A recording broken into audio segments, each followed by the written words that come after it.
Hello friends, welcome again Chandigarh defence academy. और आज का हमारा जो टॉपिक रहेगा, जैसे आप जानते हैं कि इंडिया एंड यूएस के बीच में टैरिफ वॉर चल रहा है।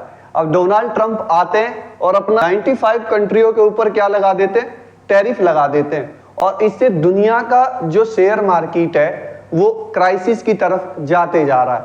अब ऐसा एक्चुअल में जो डोनाल्ड ट्रंप की स्टेटमेंट है, वो कहते हैं कि कुछ डेवलपिंग कंट्री जिसमें हम भी आते हैं वो सब मिलकर अमेरिका को लूट रहे हैं। अब ऐसा कैसे हो सकता है कि लोग अमेरिका को लूट सकते हैं, क्योंकि अमेरिका तो अपनी एक तरीके से मोनोपोली चलाने की कोशिश करता है एंटायर वर्ल्ड में और अपने पॉलिसी पूरी दुनिया के ऊपर थोपने की कोशिश करता है।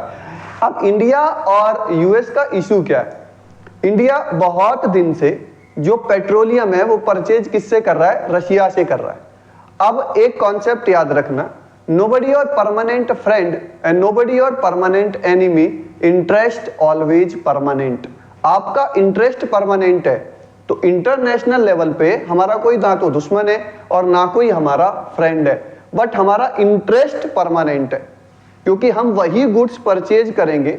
इसको आप इस तरीके से समझो, अगर एक एक्स बंदा 5 रुपए लीटर पेट्रोल बेच रहा है और वाई बंदा 3 रुपए लीटर पेट्रोलियम को सेल कर रहा है, तो हम तो 3 रुपए लीटर खरीदेंगे क्योंकि हमें जहां से इकोनॉमिक बेनिफिट होगा।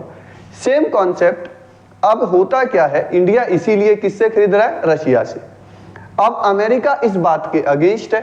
अमेरिका ने इंडिया को कई बार वार्निंग दी और वार्निंग दी तो सीधा उसने बोला कि अब आप एक काम कीजिए, मान तो आप रहे नहीं तो हम आपके ऊपर टैरिफ अप्लाई कर देते हैं। तो सबसे पहले आपको समझना है कि वर्ल्ड ट्रेड ऑर्गेनाइजेशन एक इंस्टीट्यूट है, यूएन का एक पार्ट है जो पूरी दुनिया के ट्रेड को कंट्रोल करती है। इस्टेब्लिश 1 जनवरी 1995 को होता है।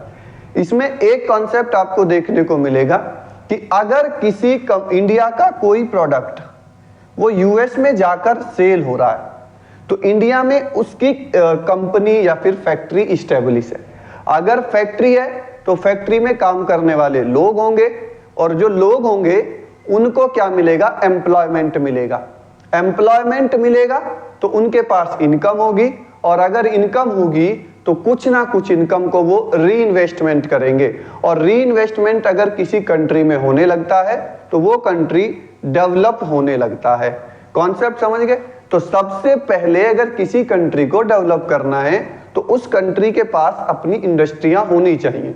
अब इंडस्ट्रियां तो हैं, उसका प्रोडक्शन भी होना चाहिए और प्रोडक्शन को कहीं पर कंजप्शन भी होना चाहिए। तो इंडिया की जो कंपनियां, कोई एक्स कंपनी थी, एक्स कंपनी का प्रोडक्ट यूएस में जाके सेल होता था तो यहां लोग उसे पसंद करते थे। मान लेते हैं पहले वो इंडिया यूएस में 5 रुपए में बिकता था, लेकिन ट्रंप साहब ने 50% ट्रैफिक जो टैरिफ इंक्रीज कर दिया और टैरिफ इंक्रीज कर देने से हुआ क्या? हुआ ये कि अब जो गुड्स पहले वहां पर 5 रुपीज में सेल होता था, वहां के जो कस्टमर उसे 5 रुपीज में करते थे परचेज, अब वो उसे मान लेते हैं 7 रुपीज में परचेज करते हैं। लेकिन एक प्रॉब्लम होती है, जो कोई भी कंज्यूमर होता है उसका एक रूल होता है, अगर प्राइस इंक्रीज हो जाता है किसी भी गुड्स का तो डिमांड घट जाती है और अगर प्राइस डिक्रीज हो जाता है तो डिमांड बढ़ जाती है। क्या हुआ? प्राइस जो था पहले 5 रुपीज था तो अब कितना हो गया? प्राइस बढ़कर हो गया 7 रुपीज।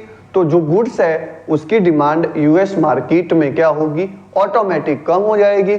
अगर ऑटोमेटिक कम हो जाएगी तो अब आपको देखने को मिलेगा कि इंडिया में जो फैक्ट्री है उसका प्रोडक्शन कम हो जाएगा।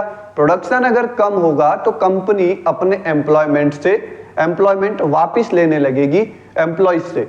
क्यों? क्योंकि वो धीरे धीरे डिक्लाइन करते रहेंगे, प्रोडक्शन कम होगा, एम्प्लॉय को भी कम करना पड़ेगा और अगर ये सब चलेगा तो इंडिया की जो इकोनॉमी है वो डिक्लाइन और डिक्लाइन करती जाएगी। तो यही है टैरिफ वॉर। तो इसके लिए इंडिया को किसी और तरफ अपना प्रोडक्शन जो किया है वो किसी और कंट्री के साथ सेल करना होगा या फिर जो अमेरिका का जो कोई भी प्रोडक्ट हमारे यहाँ के सेल होता है हमको उस पर भी उतना ही टैरिफ लगाना होगा।